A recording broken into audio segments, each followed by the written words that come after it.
Oke. Terima kasih ya. Ini ada pertanyaan, bagaimana hukum bermadzhab dan apa dalilnya? Sebenarnya kata para ulama, di dalam beragama kita wajib mengikuti Al-Quran dan hadis. Cuman dalam mengikuti Al-Quran dan hadis kita gak boleh dipahami sendiri, tetapi wajib punya guru. Orang di dalam beragama itu wajib punya guru. Kalau gak punya guru berarti gurunya setan. Dalilnya mana bahwa orang wajib punya guru? Di dalam Al-Quran Allah berfirman, fas'alu ahlal dzikri in kuntum la ta'lamun. Bertanyalah kalian kepada orang-orang ahli zikir. Ahli zikir ini bukan orang ahli wirid, bukan. Karena yang dimaksud zikir di sini maksudnya Al-Quran. Di dalam Al-Quran ada ayat inna nahnu nazzalna dzikra wa inna lahu lahafizun. Sesungguhnya kami yang menurunkan zikir, maksudnya Al-Quran. Nah, orang yang ahli Al-Quran ini siapa? Para ulama. Mengapa para ulama? Karena di belakang ada ayat in kuntum la ta'lamun. Kalau kamu tidak tahu, artinya kalau kamu bodoh. Al-Quran itu kan lembut bahasanya. Al-Quran nggak bilang kalau kamu bodoh. Kalau bilang bodoh ini kan terlalu kan. Kalau kamu tidak tahu, artinya kalau kamu bukan ulama, berarti bertanya kepada para ulama. Nah, di dalam ayat ini orang yang tidak tahu hukum agama oleh Allah diperintahkan bertanya kepada para ulama, tidak diperintahkan mencari sendiri di dalam terjemahan Al-Quran. Berarti di dalam beragama orang itu wajib punya guru. Jadi memang wajib punya guru. Dan mazhab ini di dalam beragama, kalau bermazhab ini akan menjaga hubungan kita dengan guru. Mazhab ini adalah sistem yang menjaga hubungan murid dengan guru. Ke gurunya sampai Imam Syafi'i. Imam Syafi'i dari gurunya sampai kepada Rasulullah. Itu kalau bermazhab. Kalau nggak bermazhab, ya repot. Dari mana? Nggak bisa, orang nggak bermazhab nggak bisa. Orang pasti bermazhab. Kemudian bermazhab ini juga memudahkan bagi kita dalam kehidupan. Mengapa memudahkan? Contoh ya, sebenarnya kita dalam kehidupan sehari-hari bermazhab. Ini bukan soal agama. Orang Indonesia, orang Pidi, orang Bernun, kalau sakit kepala pergi ke toko, kedai, beli obat apa? Panadol. Bodrek atau Panadol. Berarti ikut mazhabnya Bodrek. Padahal kalau ditanya pabriknya Bodrek itu di mana, gak tahu. Kalau ditanya siapa dulu yang pertama kali bikin Bodrek, gak tahu. Gak tahu. Itu enaknya bermazhab. Coba gak bermazhab repot. Misalnya sakit kepala, lalu belajar Bodrek ini terbuat dari apa? Oh, ini bahannya. Setelah tahu bahannya, cari di PD, gak ada. Cari ke Aceh, Banda, gak ada. Masih kurang, cari ke Pekanbaru. Belum selesai buat obat, orangnya dah mati. Ini kalau tidak bermazhab. Jadi bermazhab itu enak sebenarnya. Misalnya mau makan, cari makanan misalnya. Kalau di Aceh ini makanan yang khas itu apa namanya? Hah? Kuah pli. Kuah pli. Kuah pli ya. Kalau kita ini bermazhab ya, cari warung yang paling enak kuah plinya.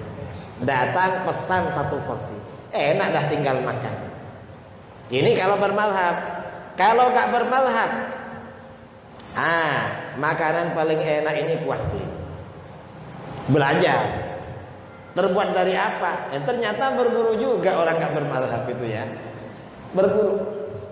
Lalu buat sendiri. Buat sendiri ternyata buat bumbunya nggak betul. Ya mungkin lebih banyak garamnya atau lebih banyak cabenya, akhirnya dimakan tidak sedap kalau tidak bermazhab. Makanya ajaran agama yang disebarkan orang-orang tidak bermazhab tidak sedap. Buktinya tidak sedap, telinga kita kalau dengar tidak senang. Karena tidak bermazhab. Bermazhab itu menyenangkan. Jadi penting kita itu bermazhab. Karena mazhab ini yang menjaga hubungan kita, sistem antara guru dengan murid. Kalau nggak bermazhab siapa gurunya? Karena ada ya di Indonesia ini nggak bermazhab, tapi menyalahkan orang pengikut mazhab. Contoh baru-baru ini ada video, ada ustadz ya, entah di mana ya, di negeri antah berantah. Entah di mana. Kata dia, zikir nyaring, zikir suara keras setelah sholat menurut Imam Syafi'i nggak boleh. Dalam kitab Al-Um. Loh, ini kok tahu kitab Al-Um? Kita ini punya kitab Al-Um. Setelah dibuka Imam Syafi'i nggak pernah bilang nggak boleh. Bahkan yang meriwayatkan hadis Rasulullah itu kalau berzikir suaranya paling nyaring, Imam Syafi'i yang meriwayatkan. Ini bilang nggak boleh. Dari mana? Ya dia ngarang sendiri. Mungkin Imam Syafi'i tetangganya, bukan Imam Syafi'i yang punya. Dan mungkin kitab Al-Um bukan kitabnya Imam Syafi'i, mungkin ibunya Syafi'i tetangganya. Dipanggil Ummi namanya. Ada orang sekarang, jadi orang nggak bermazhab itu nggak senang, nggak sedap didengar. Makanya kalau belajar kepada orang-orang yang bermazhab. Mazhabnya jelas, gurunya jelas. Karena kalau belajar pada orang yang bermazhab, kita dengar ini senang, ilmunya sistematis. Kalau mazhab ini bab wudu, habis bab wudu bab najis nanti bab sholat, ini lancar. Kalau yang nggak bermazhab itu babnya cuma dua. Apa? Bid'ah syirik, gak ada lagi. Itu tidak bermazhab. Udah masa ilmu agama hukumnya cuma dua, bid'ah dan syirik, gak ada lagi. Ini kalau ilmunya orang gak bermazhab. Makanya kita ini perlu menjaga kelestarian mazhab, konsisten di dalam mazhab Syafi'i. Karena itu warisan dari orang tua kita dulu, guru-guru kita. Ini jawaban pertanyaan pertama. Mungkin ada lagi. Oke, ini di tengah dulu, bentar. Di tengah dulu. Lepas itu ada ini yang baju biru. Silakan.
izin Ustaz hari ini berada di Jawa juga lebih mengetahui dan lebih berada di Indonesia. Dan apa arti yang ada adanya di sini itu? Bagian pembahasan dari Ustaz kemudian hari 2 Assalamualaikum warahmatullahi wabarakatuh. Terima kasih ya. Pertanyaannya satu Ustaz. Ya. Pertanyaannya di dalam surah Inna Fatahna ada ayat yang menerangkan tanda-tanda orang beriman. Simahum fi wujuhihim min atharis sujud. Tanda-tanda mereka ada di wajah-wajah mereka dari bekas sujud. Tanda di bekas sujud ini apa? Kata para ulama berdasarkan hadis itu besok di hari kiamat wajahnya itu bercahaya karena sholat, karena wudhu, karena sujud, bukan hitam di tengahnya, bukan itu. Rasulullah itu rajin sholat, tapi tidak ada di dalam sirah nabawiyah, dalam kitab sejarah keningnya Rasulullah hitam, nggak ada. Rasulullah putih. Enggak ada. Jadi sebagian ulama menafsirkan yang dimaksud bekas sujud itu di hari kiamat wajahnya nanti nur bercahaya. Ada lagi yang menafsirkan bekas sujud itu membuat wajahnya cerah kalau bertemu dengan orang. Itu bekas sujud. Kalau yang hitam-hitam itu belum tentu bekas sujud. Yang entah diapakan itu. Dulu pada masa sahabat, ya, pada masa sahabat ada seorang pemuda, saya lupa nama sahabatnya, di keningnya hitam. Dimarahi sama beliau, kamu ini wajahnya kok hitam, jelek kamu. Bukan ini yang dimaksud athari sujud dalam Al-Quran. Saya ini sholat 80 tahun, gak hitam sampai sekarang. Kamu ini sholat berapa tahun sudah hitam. Jadi bukan itu yang athari sujud. Kalau bisa diusahakan jangan sampai hitam di kepala itu, di kening, agar gak kelihatan, apalagi ditonjol-tonjolkan, kan mirip tato itu. Jadi bukan itu yang dimaksud athari sujud di dalam tafsir. Kebanyakan ulama menafsirkan athari sujud itu nur yaumal qiyamah. Wajahnya itu bercahaya besok pada hari kiamat. Sebagian besar seperti itu. Kalau yang hitam-hitam bukan itu, kata para ulama bukan itu dalam kitab-kitab tafsir. Ya mungkin ya mereka ya. Kita ini kan tafsirnya Jalalain. Di dalam tafsir Jalalain, athari sujud itu cahaya pada wajah di hari kiamat. Kalau yang menafsirkan athari sujud di wajahnya hitam, itu namanya tafsir jalan lain, bukan tafsir Jalalain, beda.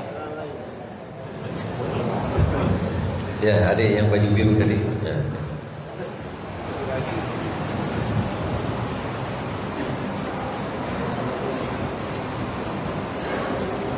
Bagi muslimat mungkin bisa tuliskan, kirimkan ke lelaki yang paling di belakang dan kirimkan terus ke saya ke sini supaya cepat dibaca.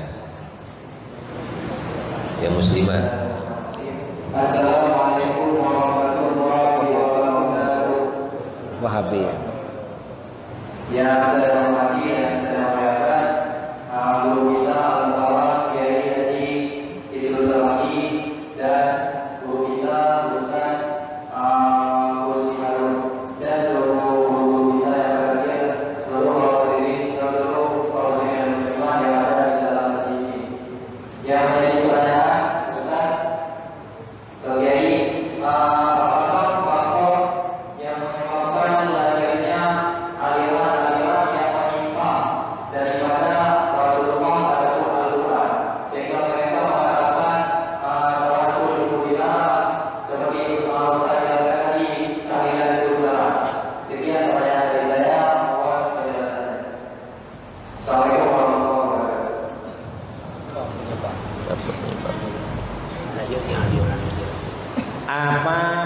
penyebab lahirnya aliran-aliran di dalam Islam.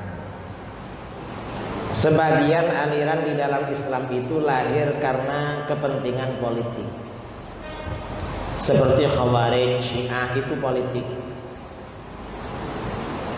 Sebagian lagi lahir ya karena nggak tahu ajaran agama, buat-buat.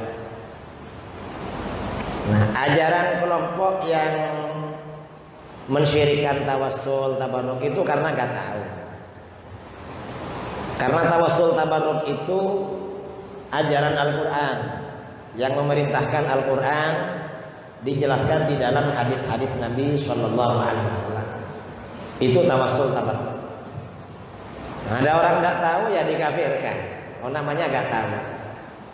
Jadi mereka mengkafirkan bukan karena pintar tapi karena nggak tahu. Makanya bahaya orang nggak tahu tapi nggak mau belajar. Nah, yang ingin saya bicarakan adalah tahlil. Membaca tahlil oleh kelompok mereka dibid'ahkan dan dibilang sesat. Tahlil itu nggak sesat. Karena tahlil itu artinya, maksudnya bacaan-bacaan zikir pahalanya untuk menolong orang yang meninggal dunia. Siapa yang pertama kali membaca zikir untuk orang mati? Yang pertama kali mengajak baca zikir untuk orang mati adalah Rasulullah, bukan orang Jawa, bukan orang Aceh. Apakah ada hadisnya? Banyak hadisnya. Minta berapa hadisnya? Hadis sahih ya, dalam riwayat Musnad Imam Ahmad, riwayat Imam Ahmad bin Hanbal, Imam Al-Baihaqi, Al-Hakim, At-Tirmidzi. Sahabat Jabir bin Abdullah Al-Ansari radhiyallahu an berkata, kata Sayyidina Jabir, kharajana ma'a Rasulillah sallallahu alaihi wasallam ila Sa'd bin Mu'adz yauma mautihi. Kami pergi bersama baginda Rasulullah sallallahu alaihi wasallam menuju kediaman Sa'd bin Mu'adz pada hari beliau meninggal dunia. Falamma shalla alaihi Rasulullah sallallahu alaihi wasallam thumma dufina wa suwiya alaihi turab. Setelah Rasulullah sallallahu alaihi wasallam mensolatkan jenazahnya, lalu Sa'd bin Mu'adz itu dimakamkan dan kuburannya diratakan dengan tanah. Jalasa Rasulullah sallallahu alaihi wasallam fawqa qabri. Rasulullah masih duduk-duduk di atas kuburannya, gak langsung pergi. Biasanya pergi tapi masih duduk. Faqal subhanallah tawilan. Lalu Rasulullah membaca subhanallah dalam waktu yang lama.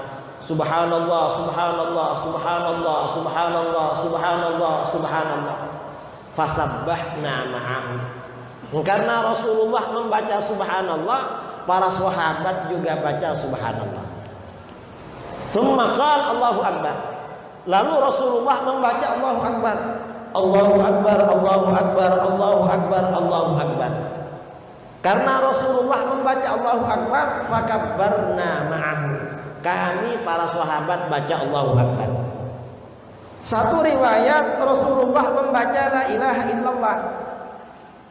Setelah Rasulullah berhenti, sahabat bertanya, "Malaka ya Rasulullah tusabbih fatukabbir?" Rasulullah, ada apa? Engkau tadi baca subhanallah lalu baca Allahu akbar, gak seperti biasanya. Ditanya begitu, Rasulullah menjawab, laqad tadayaqa ala hadzal 'abdi shalih qabruhu.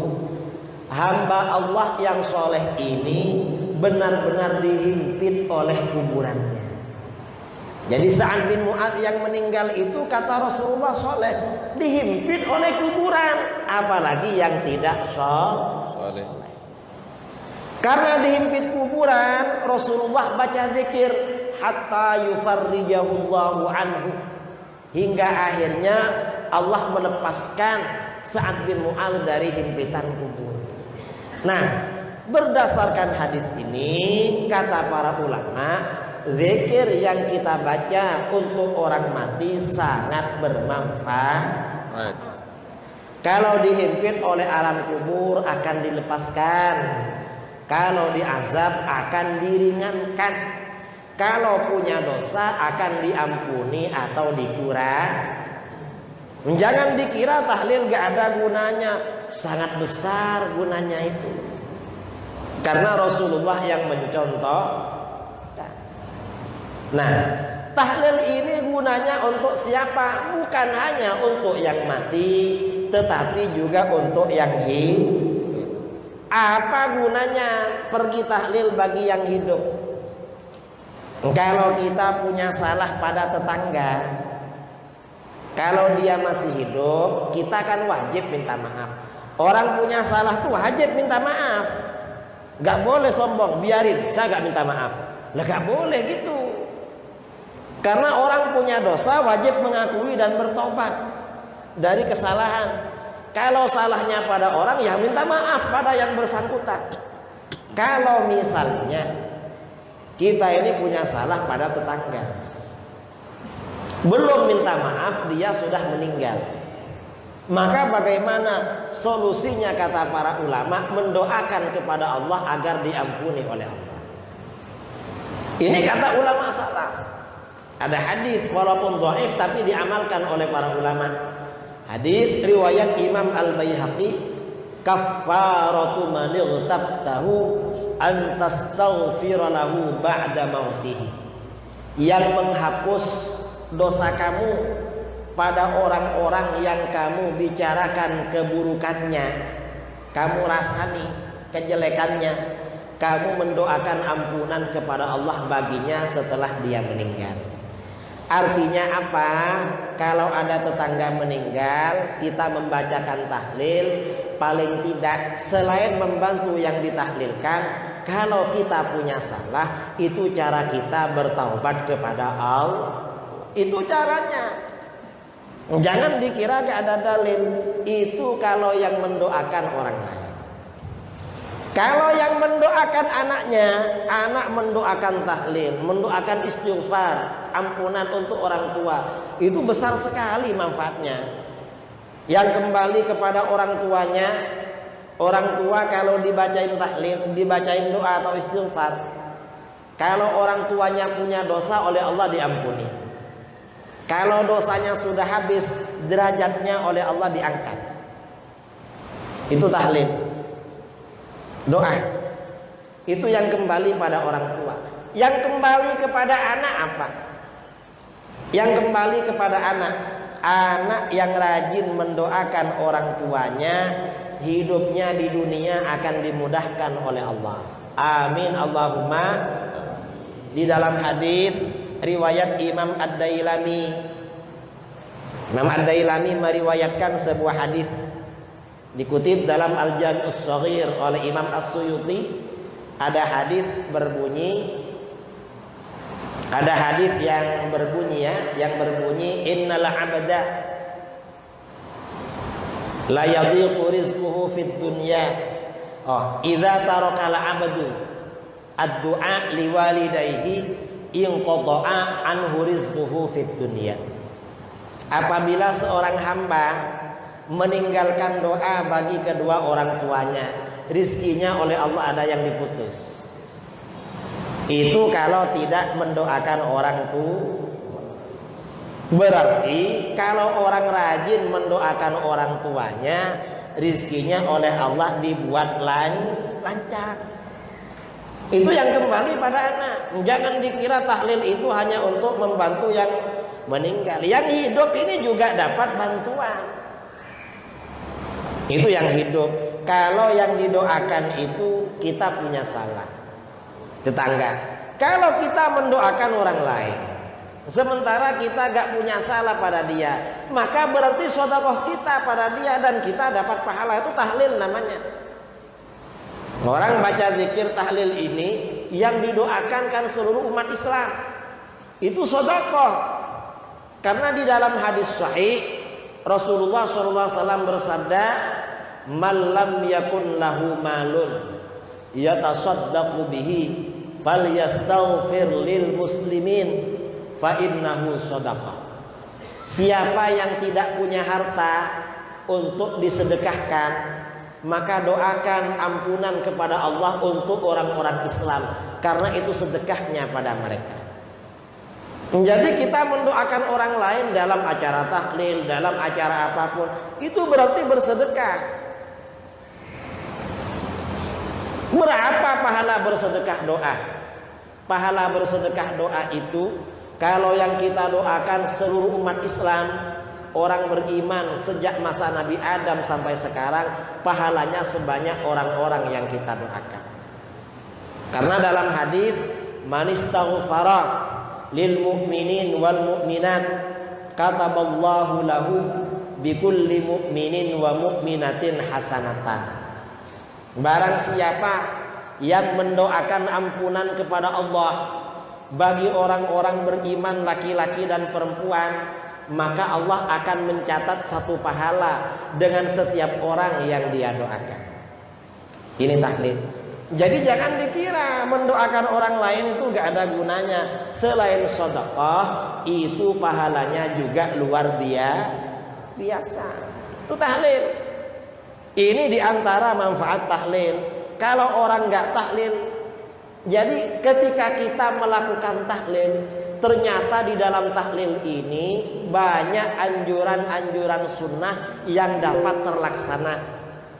Kalau kita gak tahlil cuma diam, mana yang terlaksana dari anjuran sunnah? Gak ada kalau cuma diam.